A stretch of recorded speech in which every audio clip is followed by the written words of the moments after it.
welcome to the Really Useful Podcast. I'm Christian Corley from makeuseof.com, and with me is my colleague James Frew. Hi James, how are you doing?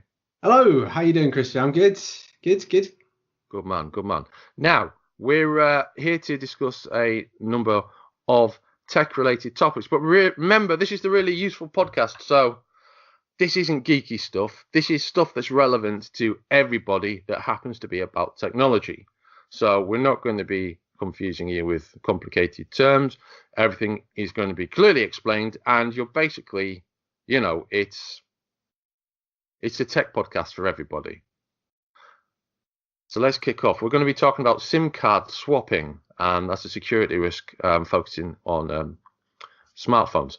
We're going to be looking at ways to download videos from Facebook. If you ever tried to grab a video or something you like from Facebook and found that it wasn't quite possible, we're going to look at that. We're also going to be finding out whether or not your smartphone is listening to you or not, and what evidence there is either way.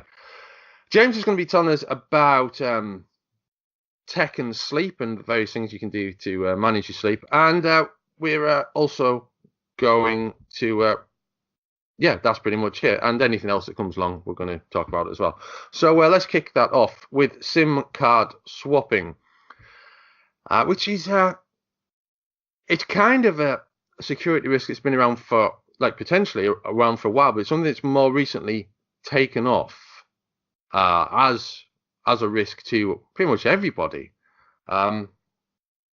It's basically a means for a hacker to pretend that they're you and getting you SIM cards sent out to them rather than you.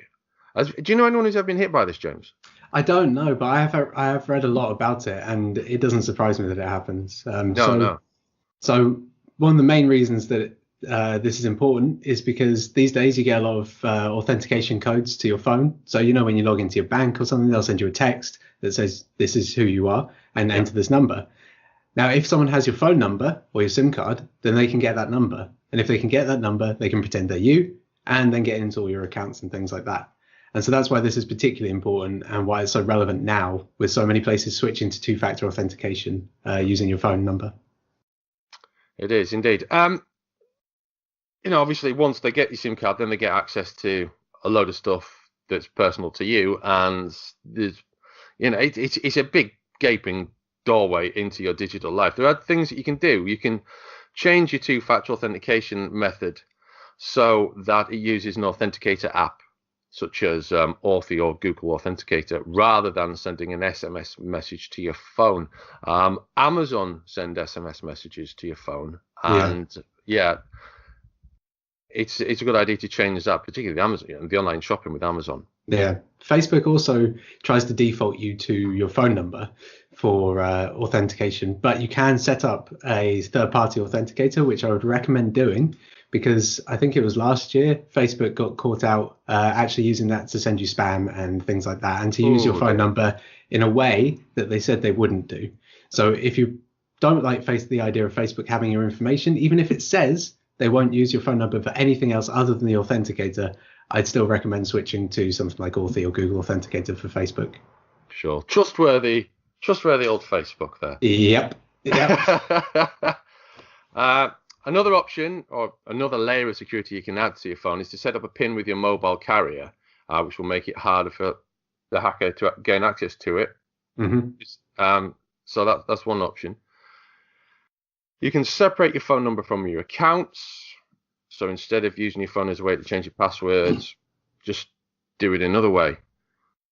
Mm-hmm. Voice over IP, Skype, as we're recording this. Use encrypted messaging, WhatsApp, for instance, iMessage, Signal. And generally beware of phishing scams, which is this idea of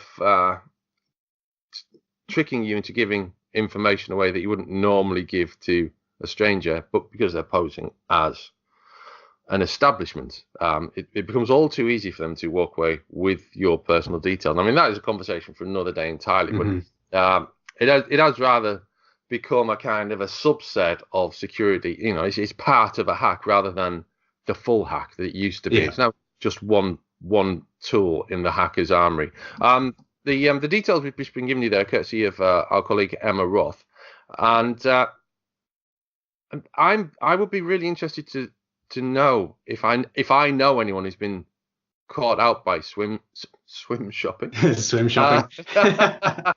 Indeed, that, or Yeah. even sim swapping. Um, So there's one thing that I would say that you could also do. yeah, So there are services like, I know on Android there's a service called Hushed, which is an app that you can mask your real phone number with one of their temporary phone numbers. right. So if you wanted to use one of their numbers, then it means that even if your SIM card switched, if the text message is sent to there, they still won't be able to get it. Nice trick. That's good. That's good.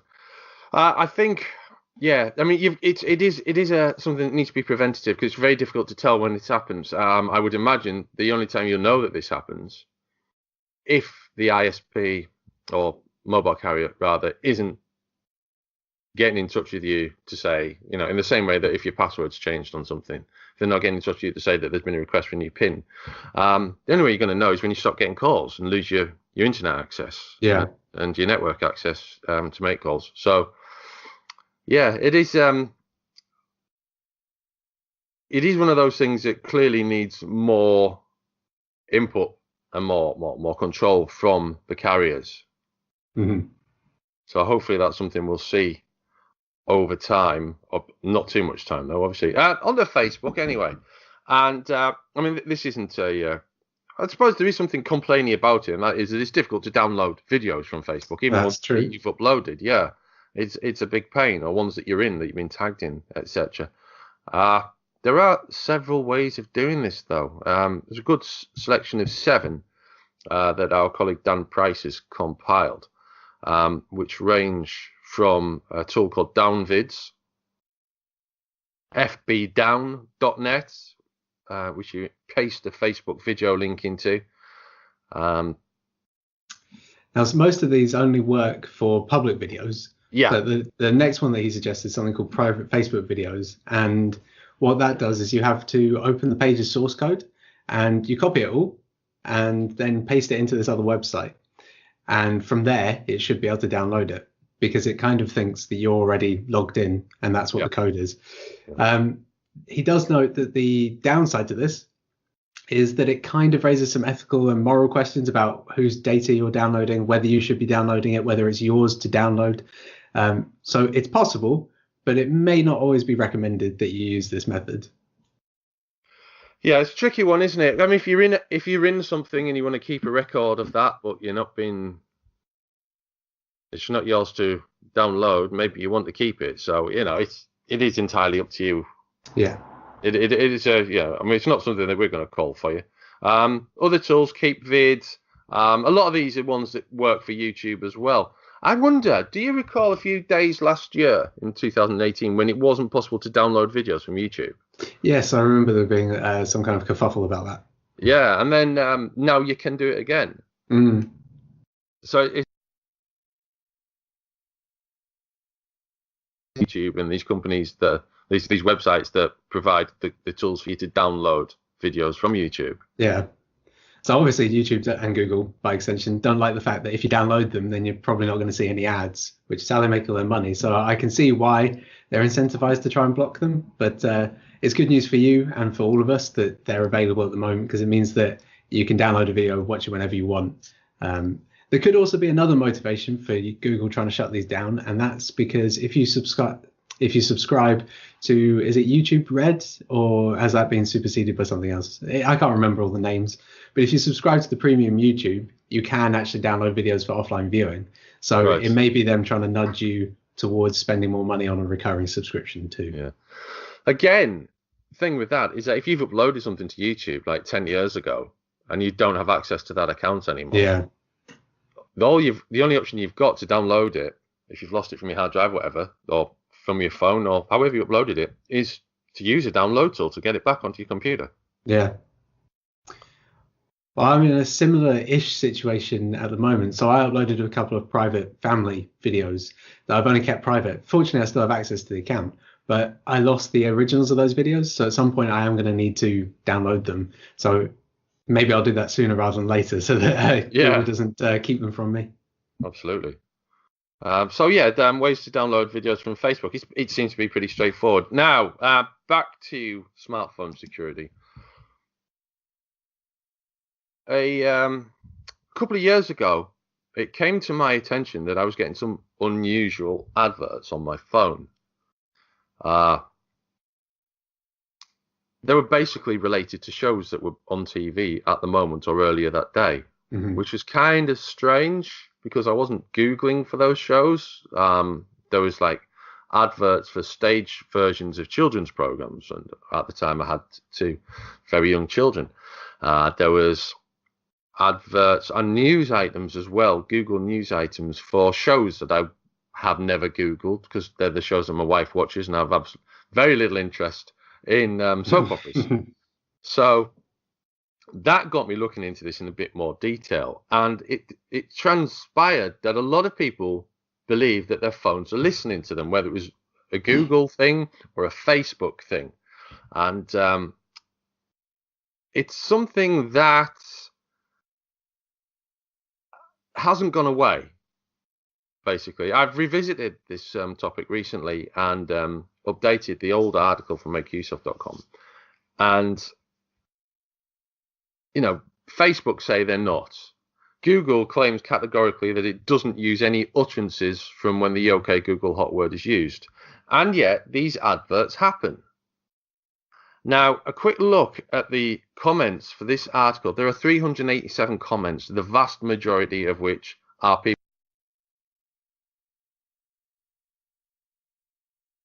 about this happening. So I'll say that I have always been on the side that it's probably coincidence. Yeah. Your phone isn't listening to you. Imagine the kind of computing power and processing that it would require to understand every single bit of conversation happening on every phone in the world. So I kind of went with that view. But then I went to CES in Las Vegas with Make Use Of. And so I was in America, and it's an environment I've not really been in before. I've been there once or twice, but never with a smartphone. And then I open Instagram and I start getting these adverts. And we also have this YouTube show called Tech Geeks Try Stuff, which we were filming. And we were trying out different ice creams. And there was one by a brand called, I think it was Breyers, that I've never heard of before. But we were chatting about it. I tried it and we've recorded the video. Later on, I open Instagram and there's an advert for that very specific ice cream, which I have never Googled, I have never tried, I've never even heard of until that day. So that one was a bit odd, but then I thought, well, maybe it's doing something like, okay, you went to Walmart, you bought ice creams, you were kind of in that area of the shop, and then it sort of did that. So that was one example, put it aside. Then I come back to the UK, I go shopping, and I buy some soft cheese. Now, I haven't bought soft cheese for maybe 5 or 6 years, and then I get home and I have an advert for that very specific brand of soft cheese. So I'm not sure what to believe anymore, because those two examples are weirdly specific and they're things that I've never encountered before. So it's not like it could be putting together correlations of, oh, you tend to be in these places, you follow these people, you do this sort of stuff, because they're completely out of my regular time. So did you buy the cheese from a cheese shop? I didn't know it was a grocery shop. Yeah. The only thing I can think with the first, I'm thrown by the second one. The first one, I thought maybe someone else had perhaps Googled it and maybe some location thing had honed in and decided that everyone was eating ice cream. But then you've got the other thing is, like, if you're already eating ice cream, why advertise ice cream? That's true. So even if it is this thing, it's not making a very good decision. No. But that said, like it definitely flipped my my view on. Yeah, before I was firmly in the it's not doing it camp. Now I'm in the I'm not so sure. Yeah. I don't know what to believe anymore. Yeah, it is. And it is a perplexing thing. And so Google doesn't help themselves with this very much. So a few years ago, Google bought the security camera company Nest, and just last week, a while ago, they released a couple of new hardware products for your home. So they're security cameras, and it turns out Google hid in a microphone in them without telling anybody. And this all came to a head last week. And Google said, oh, we weren't hiding it from you. We just forgot to tell you that it was there. But don't worry, it's definitely not listening. It's probably not listening. Don't worry about the fact that we didn't tell you it's there. But Yeah, so they're sneaking products into people's homes, and you kind of have to take them at their word that they're not listening, which I'm not sure how I feel about that. No, it's yeah. When you've got a company that has messed up with privacy and honesty as many times as Google Mm. has, yes, it is very difficult to take them at face value without major reservations, I think, isn't it? Yeah. Yeah, so if any of you have suspicions that your phone has been listening and serving adverts based on what you said, rather than where you've been or what you've searched, things that you've specifically said or audio in your environment, let us know. You can get in touch with us via Facebook or Twitter. You can leave us a note, a comment on makeuseof.com where this podcast will appear. Or you can just go via the show notes below the show. Go and find the article specifically about smartphone listening and leave your thoughts there. We'd be fascinated to learn if you have noticed this. James, do you know we've got over 5,000 subscribers on the YouTube channel? That is incredible. Yeah, That's so if you brilliant. watch, yeah, that's just for the really useful podcast. So everyone who's watching us via YouTube, hello, big hello to you.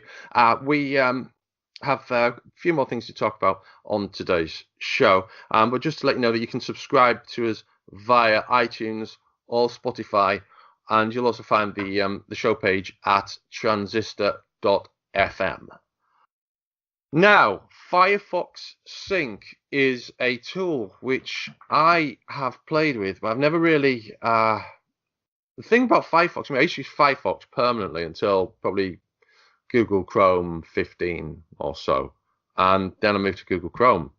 And I do tend to use Firefox occasionally when I'm using Linux, but I don't know, something about I'm finding it difficult to stick with Firefox. So Are you a big user? I wasn't. I like you. I sort of migrated there from Netscape to Firefox. Yeah. 15 or so years ago. But then when Chrome came along, it just blew everything else out of the water, and it was so fast and so good. But then, over the past 2 years or so, I've been trying to decouple myself from some of Google's products, and Firefox has a very firm stance on privacy. And so I went back to it as my daily browser. So Firefox Sync is actually something that I use pretty much every day. And although there's things I miss about Chrome, the features of Firefox, and particularly Sync, I found so enormously helpful. So I'm very, very glad to have made it back to my daily browser. So Firefox Sync, what advantages does that bring to using the Firefox browser? So it's very similar to Google Chrome's Sync that syncs bookmarks, passwords, and all that kind of stuff to your phone and between devices. And so you get pretty much exactly the same with Firefox Sync. The difference is, though, is that it's not connected to, so your Google account is a big sprawling thing that contains all of your search history, pretty much everything you do and interact with Google is on there. Firefox Sync is a very specific account that only exists to do this. So there's no other information gathered about you, and all it does is sync between the things that you tell it to between devices. So that includes things like bookmarks and passwords and a bit of browsing data if you choose to. But my favorite feature about it is that you can send tabs and windows between different devices where you're logged in. So if I'm on my mobile, I can go, I've seen this page, but I want to look at it when I'm back on the computer or on the MacBook or whatever it is that I'm doing. And you just press send, and then it sends it to that device. And so as soon as you start Firefox on that device, it's there ready for you. And I found that tremendously useful. And although Firefox's parent company Mozilla, I think, purchased the Read It Later service Pocket, which I used to use a lot, I've now found that I don't use Pocket at all because I just send those tabs and windows to my different devices where I need it. And I found that so helpful. I know it sounds like a very small thing, but it's actually been really helpful. And it's the kind of thing that you use a service like Pushbullet for on Android, is sort of moving those things around. And I found that I just don't need anything else other than Firefox Sync. That's very interesting. Now, over at makeuseof.com, we have a detailed look at Firefox sync, courtesy of one of our regular, really useful podcast co-host, Ben Stegner. So he looks into Firefox sync in quite a lot of detail, and he seems pretty pleased with it. So I don't know. I think I might give this a go. I have been thinking about using the Firefox browser on my phone as well. So, but I always then what happens then is I then think, oh, should I use Opera? And then I'm lost in this well of indecision and just stick with Chrome. Yeah. Too many browsers. That's the problem. Yeah, or you could switch to Brave, which is a new privacy-focused browser. Yeah, and there's also the sort of the other Opera, isn't there? Whose name escapes me at the moment. Is it Vivaldi? Vivaldi, yeah, exactly, yeah. So there's too many good alternative options. Yes, it is obviously something that needs a bit of thought, which is strange because you think, oh well, it's just a browser, but it is actually it's quite an important decision to make. Yeah, which browser you are going to use and which company you're essentially supporting by using their browser and what information you're prepared for them to have about you. Yeah, which is probably an entirely different podcast. Listen, we're recording this at we started around 9 a.m. this morning. It's Monday, the 25th of February. I've got to be honest with you. I had an absolutely dreadful night's sleep, thanks to my son waking up in the middle of the night claiming that his leg didn't work. That must have been quite disturbing for him. Yeah, he's 7, so it's kind of part of the course at that age, I think. I'm a big believer in getting as much sleep as you need, but not necessarily all in one go. Before I start work on a morning, I really do need to have a good night's sleep, otherwise I'll be back asleep by 11 o'clock. Now, but I've never really paid that much attention to my sleep because I've always felt that I once read that you're often asleep when you don't realise you're asleep, when you think you're awake. So I tend to just let it come to me if I'm going to fall asleep, and if I'm not going to fall asleep, then I am at least resting. But I've never really taken that much notice of my sleep. Whereas I know that you have been recording your sleep patterns, haven't you, James? Yes, I have been. So it all started probably about 6 or 7 years ago when I found an app called Sleep as Android. I use Android, so it makes sense. And that records on your phone. Your phone sits next to your bed, and it can record how much you're moving, the kind of noises you're making, and roughly speaking, the quality of your sleep. And I started tracking this because I became quite sick in around 2013, and I was curious to see how my condition was related to my sleep and whether my sleep was affecting it or vice versa, or, trying to get a handle on the kind of data that I could gather. And over time, it's become easier to track your sleep. So now you can use things like the Fitbit. Pretty much every Fitbit you buy has sleep tracking now. And so I've pretty much transitioned over to that because I'm wearing a Fitbit all day anyway. So I may as well use that for sleep. But then recently I came across a product called Eversleep, which is a dedicated sleep tracker. So it's not got any other use other than to track your sleep. So you wear it on your wrist and it looks a bit like a watch, but the main point of it is there's a little cable that runs up to your index finger where you wear it. And that's for, I'm going to say this wrong, an oximeter. I bet that's not how you say it. Anyway, it monitors your blood oxygen level. So you have it on during sleep, and it tries to work out how well you're sleeping based on how you're breathing and how much oxygen is in your blood. Now, the main benefit of this is because conditions like sleep apnea, which is where you have trouble breathing in your sleep and you tend to wake yourself up over and over and over again because you're not breathing properly, that will lead to lower oxygen levels in your blood. Yeah. So the idea is that you use the Eversleep, you can track how much this is happening. And then if you notice that you're having trouble possibly with sleep apnea, you can then go and get it looked at or treated or diagnosed. So it's not a diagnostic tool, but sleep apnea diagnosis is very expensive because you have to go into a sleep lab and spend a couple of nights there, and you have to have things connected to your body and all that sort of stuff. So it's not an experience that you necessarily want to have on a whim. But if you get the Eversleep, it's about $200, and so it's quite significantly cheaper than doing that test. So you can get the device, see if you've got sleep apnea or any other sleep issues, And then if it does kind of flag anything up, then you can go and get the test. But it saves you having to spend unnecessary money and time and making yourself uncomfortable in a sleep lab. Okay. So how did you find it work though? The Eversleep. How did it work for you? So because I already have a pretty good handle on how I've been tracking for quite a few years, so I have a good handle on how I sleep and the kind of things that affect it. But before you go to sleep, you have to. So when you go to press record on your phone, you have to do this survey, which says things like, what did you do during the day? Did you drink coffee? How did you eat? When did you eat? And all that sort of stuff.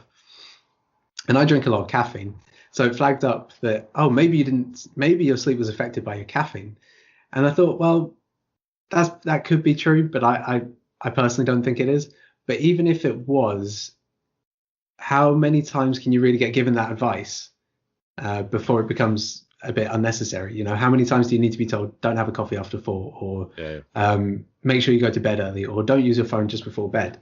So unless you're having a particular issue with your sleep, I'm not sure how relevant the suggestions it makes really are, because they're the kind of things that you can get from a Fitbit or a cheaper device. So really, I think that the Eversleep is best for if you are waking up and you are feeling exhausted, or you really find that you're having troubles with your sleep, then it's best to go for the Eversleep. But if you're just interested in maybe getting a bit better sleep, having a bit of better night's sleep, seeing what kind of things it might be influencing how well you sleep, then you're probably better off going for more of a standard fitness tracker or using your phone or something like that. So beyond the Eversleep, is there any particular app? I know you use a Fitbit, but is there any particular app that you've used that's been particularly useful or valuable in monitoring your sleeping? So I wish I could speak for iOS, but I can't. So as I mentioned, I used Sleep as Android for probably about 4 years. I thought it was excellent. It was easily the best app I found to do this. And it has its own cloud service, so you can access things on the web and you can download and see all your data and trends and things. For someone that is quite keen on data, it was great for me because it meant that I could see everything. Okay. But it also has quite not simplistic, but it's an easy to use interface in the app. So it's not like it's overwhelming and complicated. You're not having to sift through reams of data every day. And it does pull up suggestions or information that you might find useful in the app. So it's just, if you want the data, it's there. And I thought that was excellent because it means that it's easy to use for most people. And then if you really want the data, it's not like they're withholding it from you, which, to be honest, Fitbit does. So you can't see any of your detailed sleep tracking. You just get the one graph that they give you on your dashboard. So, there's a balance to be had, but it kind of depends on what you want to track it for. Okay, fair enough. So that's sleeping. If you've got trouble sleeping, there's some interesting apps and mentions there, and maybe the Eversleep is for you. So take a look at that on makeuseof.com. There's a competition for that as well, which will probably close. Oh, it's probably due to close quite soon, actually. So hot foot it there via the show notes and take your chances with that giveaway. James, is there anything interesting that you're up to at the moment, tech-wise? So I've actually been on a mission to cut back on some of my services. Oh, really? Yeah. So I know this is listened to around the world. But you may have heard last year there was a EU regulation called GDPR brought in, which is the General Data Protection Regulations, and that basically gives people in Europe the right to delete all of your information. So when you go to a website and you press delete account, before they were under no real obligation to delete it. All you had to do was take them at their word that they were removing your information. But now you've actually got a legal power to get them to delete it. And I've kind of been considering how many services and things I've accrued over the years. And so I've just been blitzing it through everything. Whoa, okay. To try and get rid of every service that I don't use, any website, any app, literally anything. I've just been going for it. And it's been quite nice. It's a bit like a digital declutter, because it forces you to reevaluate, like, do I really need this service? Or how many different versions of an Office type product do I need? Yeah.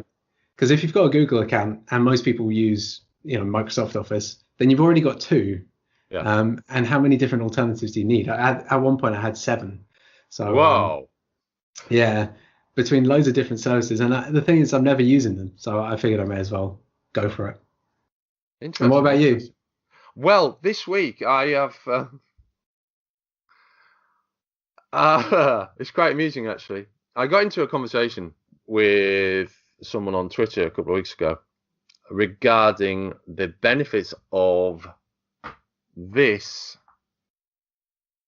Raspberry Pi as a desktop replacement for standard office and school tasks. Mm-hmm. Specifically for schools because of budget issues with schools in the UK. So obviously one of these is around £35, and for with keyboard, mouse, and monitor, it's probably going to set you back about £100. But even so, that is less than spending £300 a time plus maintenance with a contractor, a contracted provider on business hire or whatever for a school for computers in an age of shrinking budgets. This seems to me to be a good solution. Now, the discussion, this is the Raspberry Pi 3 Model B Plus that I'm holding here, which is what I'm going to be using for the rest of the week as my main computer. Oh, that's an interesting challenge. Yeah, isn't it just? So I have got a few things that I need to tidy up. For instance, I'm recording this on a laptop. Mm-hmm. And I've got a review that I need to finish, and I've got another review that I need to start. So that'll be a mix of laptop, tablets, smartphones, digital cameras to get that stuff sort of like started off and finished. But for editing and writing and image editing and everything that I do as Slack, I'm going to be using a Raspberry Pi, running Raspbian and Stretch, and hoping for the best, basically. So that's a very interesting challenge. I'm curious to see how that pans out. That sounds somewhat sadistic, but thank you. At the end of the week, you'll just be crying, going, "I want my computer back." Yeah, totally. I honestly think the spec is. I know it's an ARM processor, so there are differences there, but on a par with a desktop computer from around 25 years ago. And there are places out there now that are using desktop computers from 25 years ago with varying degrees of success. I might be being a little bit unkind to the Raspberry Pi. It might be that it actually can handle better processing than that. It can handle better tasks than that, more recent tasks than that. It can do more than I'm possibly portraying it as at the moment. So this model in particular, this is the latest model of Raspberry Pi B design, which is the credit card size one. So yeah, I'm just going to go with it and see what I can do. I know I have an idea of various things I could do. It has it has Chromium pre-installed these days. It has LibreOffice pre-installed. So the tools are there already. Whether it can handle the load and whether I need to expand the storage of the hard drive or not, I'll find out. But yeah, that's the plan for the next week. That's really interesting. I'm looking forward to it. Yeah, I'm slightly looking forward to it. So there you go. That is the Really Useful Podcast. We will be back next time. As ever, get in touch with us through the usual channels on Twitter, to makeuseof.com, or to me at the Gadget Monkey. James, you're on Twitter as well, aren't you? I am, yeah. I'm Jim Jam Through, which is FROO. Yeah, excellent. I love the comedy names that the podcast team seem to have on Twitter. There's yourself. There's Gavin Phillips with Gavin Spavin, and yeah. Ben Stegner with Stegnosaurus. Oh, it's all good stuff. And drop us a line. And remember, if you're not subscribing already, and you've just stumbled upon us, you can find us on iTunes and on Spotify and probably one or two other places by now. And if you feel anything that we've talked about in this pretty compact 30-minute or so show is going to be interesting or relevant to anyone you know who isn't that au fait with technology, just pass us their way. Tell them, listen to the bit that they need to listen to. And, we're here to help people. We're the tech podcast for technophobes. Basically, that's our thing. So until next time, it's goodbye from me and goodbye from James. Goodbye.